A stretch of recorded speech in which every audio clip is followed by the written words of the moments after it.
Sur ce plateau spécial, nous avons l'honneur d'accueillir Monsieur le ministre de l'Urbanisme, des collectivités territoriales, mais aussi de l'aménagement du territoire. Monsieur le ministre, le Sénégal qui accueille cette deuxième édition du Forum Invest Sénégal. Alors, sur un thème très important, c'est-à-dire connecter les opportunités, bâtir l'avenir du Sénégal. Alors, que vous inspire déjà ce thème et comment est-ce que vous appréciez le fait que le Sénégal accueille ce grand rendez-vous international? D'abord, je voudrais vous remercier de l'opportunité que vous me donnez de m'adresser à vos téléspectateurs. Je rends grâce à Dieu qui a permis à nos dirigeants et visionnaires le fait d'organiser ce deuxième forum.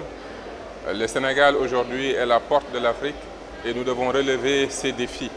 Énormément de défis qui nous attendent parce que si, j'ai l'habitude de le dire, si le Sénégal ne réussit pas le développement, je ne vois pas quel pays africain pourrait encore avoir de l'espoir. Le Sénégal a énormément d'avantages, énormément d'opportunités.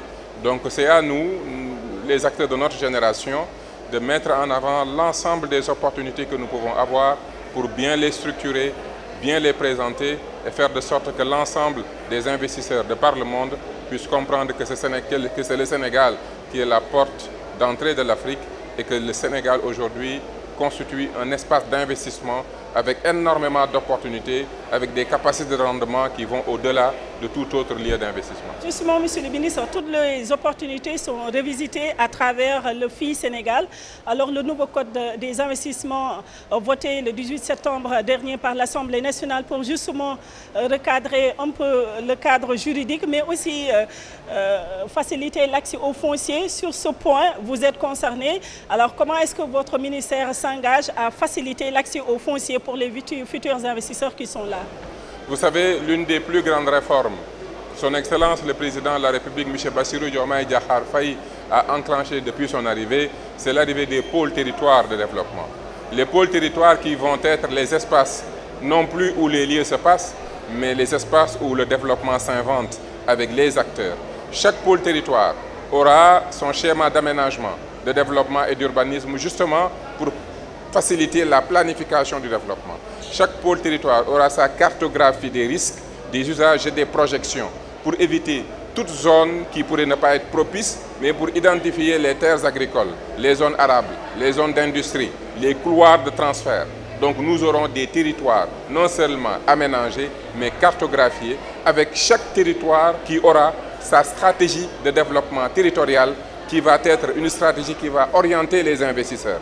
Ainsi, chaque investisseur qui va arriver dans un pôle territoire du Sénégal, il aura en face de lui un conseil de territoire qui va réunir l'ensemble des acteurs, une direction générale du pôle avec des compétences qui vont l'accompagner, une société territoriale d'économie mixte qui va avoir le focus sur les questions économiques et tous ces instruments de planification, d'aménagement et de cartographie qui vont aider l'investisseur à avoir une bonne information sur l'ensemble des dynamiques territoriales, que ce soit les dynamiques écologiques, économiques, environnementales, politiques et stratégiques.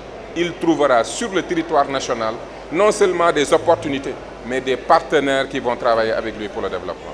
Quelles sont par exemple, les raisons d'investir au Sénégal aujourd'hui? Quelles sont les véritables raisons?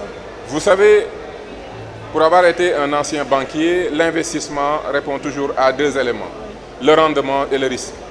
Le Sénégal est un pays à haut rendement.